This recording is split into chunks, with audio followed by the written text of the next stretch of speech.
I'm going to talk about doing edit transform to straighten out certain areas of your photo. Number one, I'd really strongly suggest you don't do this on a super layered photo because it gets very confusing as to which layer you're on. So before you move on, if this is landscape at least, make sure that you have the required completed edits, and then go ahead and go save so you can make sure you've resaved as your Photoshop. And then go ahead and also do file save as.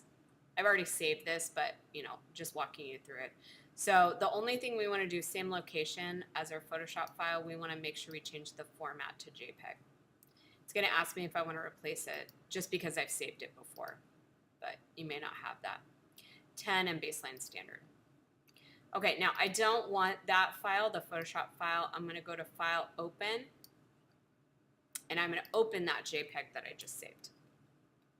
Okay, the reason is this is a nice clean copy for me to work with, and I won't get confused. So number one, if you're going to be nervous about working on a final copy, you can do Command J to duplicate your background. If you don't do that, there's one extra step you'll have to do, and I'll show you. First, let's make a guideline to make sure that you have a straight horizon line. So go to your Move tool, which is V, click in the ruler, and drag a line down. Now, my horizon line is because of the water, but you may have a skewed horizon line because of the panoramic. So if that's the case, what we're going to do is go to Edit, Transform, and choose one of the options. Now, it's not selected for me because I don't have a duplicate of my background.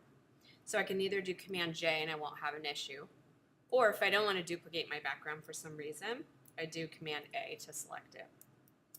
Okay, I am going to duplicate the background because I think that's a better way to go. Okay, then you're going to go Edit, Transform, and then you can play around with the options of what you're going to change. So I'm just going to try Warp.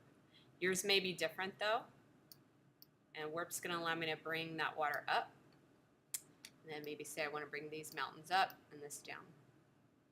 Just be aware if you move stuff out of the photo, it's not a big deal, but if you move stuff into the photo, you will get a line potentially.